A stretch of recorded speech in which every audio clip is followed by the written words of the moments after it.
comment faire baisser ses CPM sur Meta. Le CPM, c'est le coût pour 1000 impressions, autrement dit, combien ça coûte de diffuser une publicité sur Meta 1000 fois. Cet indicateur est très connu dans le milieu de la publicité et il est super important, notamment parce qu'il conditionne la performance de ses campagnes. Par exemple, si vous avez un taux de clic de 1% et un taux de conversion de 3% qui sont stables dans le temps, et bien si votre CPM il passe de 10 € à 5 €, vous payez 2 fois moins cher votre conversion. Donc avec un panier moyen équivalent, vous générez tout simplement 2 fois plus de marge. Beaucoup de personnes pensent qu'on n'a absolument aucun impact sur le CPM. Eh bien, la réalité c'est que si, et c'est exactement ce dont on va parler dans cette vidéo. On va voir ensemble comment fonctionne le système d'enchères de Meta, quels paramètres influencent le CPM, et mes conseils pour faire baisser le CPM. Pour ceux qui me découvrent, moi c'est Étienne, je suis le CEO de Rhodes, une agence spécialisée dans la publicité et le e-commerce. Avec mon équipe, on a accompagné plus de 160 marques et dépensé près de 30 millions € pour elles en publicité, et avant ça j'ai bossé chez Google et Meta, donc la publicité, ça me connaît. Si ces sujets t'intéressent, pense à t'abonner à la chaîne, je poste régulièrement du contenu éducatif comme celui-ci. Allez, c'est parti pour le sujet du jour, comment faire baisser ses CPM sur Meta. Bon, déjà la première chose, c'est de comprendre comment fonctionne Meta.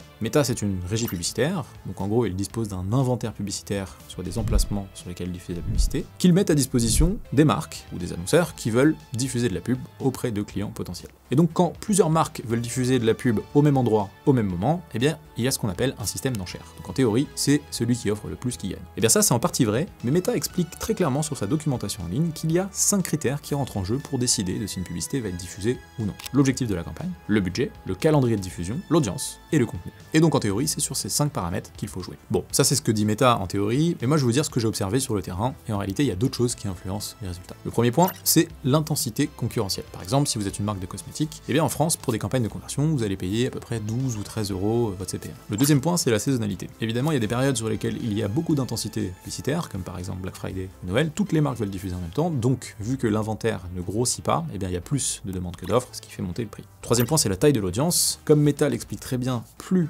l'audience est restreinte, et bien plus ça coûte cher. Et donc ce qui est recommandé, évidemment, c'est d'élargir au maximum ces audiences pour éviter de faire gonfler les prix. Quatrième point, c'est l'objectif de la campagne. Alors ça, Meta le précise très bien sur sa documentation. En effet, toutes les marques ne vont pas chercher à remplir le même objectif. Certaines marques vont faire des campagnes de trafic, d'autres vont faire des campagnes de notoriété, d'autres vont faire des campagnes de conversion, et donc ça aura une influence sur le CPM. Une campagne de couverture, par exemple, dont l'objectif est de toucher le plus de personnes possible, eh bien, coûtera moins cher pour 1000 impressions qu'une campagne d'achat, parce qu'il y a plus de gens qui cherchent à faire des ventes directement en diffusant sur Meta. Un autre point qui influence beaucoup le CPM, et ça Meta n'en parle pas vraiment, c'est la structure de campagne. Ce qu'on observe, c'est que plus les campagnes sont concentrées, donc autrement dit moins le budget est éclaté et dilué, et ben plus les performances sont bonnes. Pourquoi? Parce que Meta a besoin de données pour apprendre, et c'est plus simple d'apprendre en ayant de la donnée concentrée au même endroit que éclatée à plusieurs endroits. Ce qui influence aussi le coût de diffusion. Et enfin, le dernier point qui influence les CPM, c'est les placements. Les placements, c'est les endroits sur lesquels on va diffuser la publicité. Par exemple, dans le fil d'actualité Instagram, fil d'actualité Facebook, en story, sur Messenger, etc., etc. Et en fonction de là, on va diffuser, ça va coûter plus ou moins cher parce qu'il y aura plus ou moins de personnes qui voudront diffuser à cet endroit-là. Donc sur Meta, on a la possibilité de décider manuellement de diffuser que sur un placement, mais on a aussi la possibilité d'utiliser une fonctionnalité qui s'appelle les placements automatiques, qui donne à Meta la liberté de diffuser là où ça a le plus de sens. Ça va avoir un impact sur la diffusion et donc ça va permettre de faire baisser les CPM. Donc ça, c'est sur le papier ce qui fait principalement varier le CPM quand on diffuse sur Meta. Mais il y a un dernier paramètre sur lequel Meta communique, mais de manière assez subtile, c'est la créa. Et c'est sur ce point-là qu'on va passer un petit peu de temps, parce que c'est ça qui permet de faire vraiment baisser